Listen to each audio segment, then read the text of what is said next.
கர்த்தருடைய பரிசுத்தமான நாம மகிமைப்படுவதாக. ஆசீர்வாதமான ஒரு நல்ல காலை வேளையிலையும் அனுதின மன்னா என்கிற வேத தியானத்தினால் உங்களை சந்திப்பதிலே மிகுந்த சந்தோஷம். கர்த்தர் கிருபையாய் நமக்கு ஒரு நல்ல நாளை கூட்டி கொடுத்திருக்கிறார். இந்த நாளுக்காக ஆண்டவருக்கு நன்றி பலிகளை, துதி பலிகளை செலுத்துவோம். இந்த நாளில் காலை தியானத்திற்கான அதிகாரம் ஆதியாகமம் 38ஆம் அதிகாரத்தை தியானத்திற்காக நாம் எடுத்துக்கொள்கிறோம். ஒரு நிமிடம் கண்களை மூடி ஜெபிக்கலாம். பரிசுத்தம் உள்ள நல்ல பிதாவே, இந்த நல்ல காலை வேத தியானத்திற்காக ஸ்தோத்திரம். இந்த தியானத்தை இன்றைக்கு எங்களுக்கு ஆசீர்வதித்து தாரும். கேட்கிற பிள்ளைகளுக்கும் நன்மை உண்டாக உதவி செய்யும். இயேசுவின் நாமத்தில் பிதாவே, ஆமென், ஆமென். கர்த்தர் நல்லவர். தொடர்ச்சியாக நாம் வேதத்தை தினமும் ஒரு அதிகாரம் என்கிற தலைப்பின் கீழே தியானித்து வருகிறோம். இன்றைக்கான தியான அதிகாரம் ஆதியாகமம் 38. இந்த அதிகாரத்தில் 30 வசனங்கள் இந்த அதிகாரத்தில் இருக்கிறது. இந்த அதிகாரத்தில் யூதா என்கிற கோத்திர பிதாவை குறித்து விவரமாய் சொல்லப்பட்டிருக்கிறது. ஒரு மனிதனுக்காக ஒரு அதிகாரம் முழுசும் எழுதப்பட்டது. இந்த அதிகாரத்தில் வாசிக்கலாம். யூதா தன் சகோதரரை விட்டு பிரிந்து போய் வேறொரு ஈராம் என்கிற மனிதனோடு கூட அவன் வாசம் பண்ண ஆரம்பிக்கிறான். அங்கே போய் அவன் ஒரு திருமணம் செய்து கொள்ளுகிறான். திருமணத்திலே 3 ஆண் குழந்தைகள் பிறக்கிறது. அந்த ஆண் பிள்ளைகளுக்கு வயது வந்த பின்பாடு அவன் தாமார் என்கிற ஒரு பெண்ணை மூத்த மகனுக்கு திருமணம் முடித்து வைக்கிறான். அவன் இறந்து போகிறான். 2வது மகனுக்கு தாமாரை திரும்பவும் திருமணம் பண்ணி வைக்கிறான். அவன் கர்த்தருக்கு விரோதமான காரியத்தை செய்ததினாலே கர்த்தர் அவனை அடிக்கிறார். அவனும் இறந்து போகிறான். இதற்கு பின்புதான் 3வது மகனும் இறந்து போய்விடுவான் என்று சொல்லி தாமாரை போய் அவன் பெரியவனாக மட்டும் தன் வீட்டிலே இருக்கும்படி கட்டளையிடுகிறான். உங்களுக்கு சம்பவம் தெரியும். 3வது குமாரனுக்கு தாமாரை கொடுக்கவில்லை என்று கண்ட பொழுது தாமார் வேஷம் மாறி யூதா போகிற பாதையிலே இருந்து அவள் வேசி என்கிறதை அறிந்து அவன் அவளிடத்தில் சேர்கிறான். அவள் போய் தன் முக்காட்டை நீக்குகிறாள். அவள் கர்ப்பவதியானாள் என்று யூதாவுக்கு சொல்லப்பட்ட பொழுது அவர் கொலை செய்யப்பட வேண்டும் என்று யூதா கட்டளை பிறப்பிக்கிறான். அவளோ தான் இன்னாரால் தான் கர்ப்பவதி ஆனேன் என்று காண்பித்த பொழுதோ யூதா சொல்கிறான், அவள் நீதி உள்ளவள், நான் தான் தவறு செய்து விட்டேன் என்று சொல்லி அங்கே அந்த அதிகாரத்தில் இவ்வளவு சம்பவங்கள் எழுதப்பட்டிருக்கிறது. இந்த காலவெளியில் நம்முடைய தியானத்திற்கான வேதம் என்ன அப்படின்னு பார்த்தீங்கன்னா, யூதா தன் சகோதரரை விட்டு பிரிந்து போனான். பிரிந்து போகிறவன் தன் இச்சையின்படி செய்ய பார்க்கிறான் என்று நீதிமொழிகள் 18:1 சொல்லப்பட்டிருக்கிறது. பிரிந்து போகுதல் என்பது நம்முடைய வாழ்க்கையில் ஆபத்தை தான் விளைவிக்குமே தவிர நன்மையை உண்டு பண்ணாது. யூதா தன் சகோதரரோடு இருந்திருப்பானால் அவன் வாழ்க்கையில் இப்படி துயரமான ஒரு சம்பவம் நிகழ்ந்திருக்காது. யூதா வாழ்க்கையில் ஏற்பட்டதான துயரமான சம்பவங்கள் என்ன?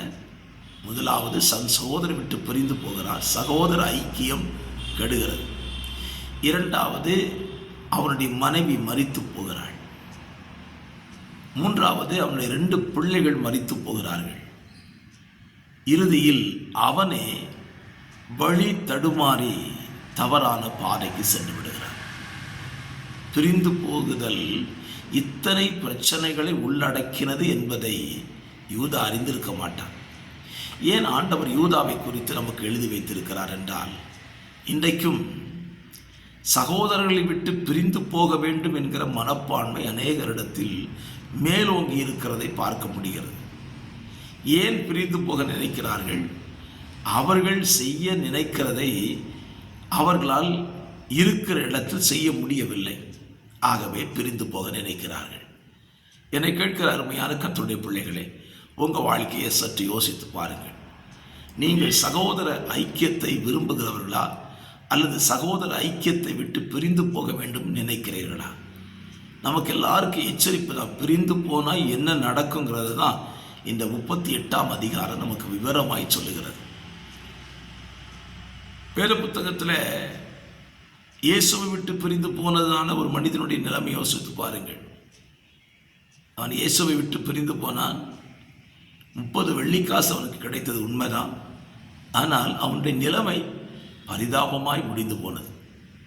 அந்த மனிதனை குறித்து இயேசு சொல்லும் பொழுது, அவன் பிறவாதிருந்தாரானால் நலமாய் இருந்திருக்குமே என்று சொல்லுகிறார். யார் இந்த மனிதன்? யூதாஸ் காரியத்து தானே.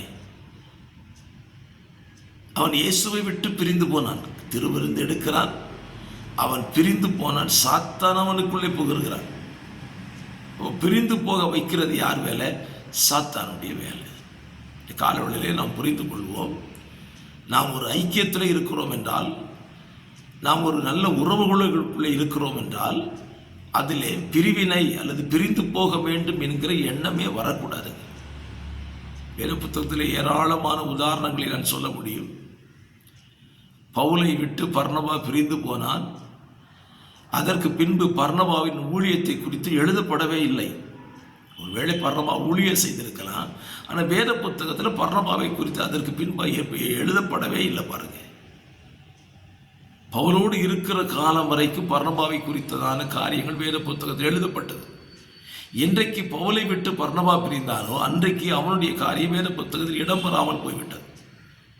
ஆகவே இந்த காலவேளையில் ஒரு நல்ல சிந்தையோடு துவங்குங்கள். பிரிந்து போவதை தவிர்த்து விடுங்கள். சகோதர ஐக்கியத்தில் நிலைத்திருப்பதற்கு அதிக பிரயாசப்படுங்கள். அப்படி நீங்கள் செய்தால் கூட்டு முயற்சி மிகப்பெரிய வெற்றியை தரும். யோனத்தானும் ஆயுததாரியும் சேர்ந்து போனதுனால கர்த்தரும் கிரியை செய்தால் மிகப்பெரிய வெற்றியை பெற்றார்கள். யோனத்தான் மட்டும் பிரிஞ்சு போயிருந்தானா பிரச்சனை வேற மாதிரியாயிருக்கும்.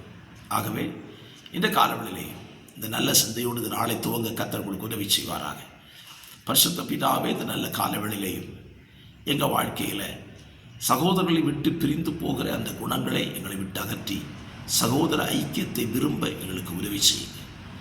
இரட்சகராம் இயேசுவின் நாமத்தில் தாழ்மையோடு ஜெபிக்கிறேன். ஜெபம் கேளும் நல்ல பிதாவே. ஆமேன், ஆமேன். God bless you.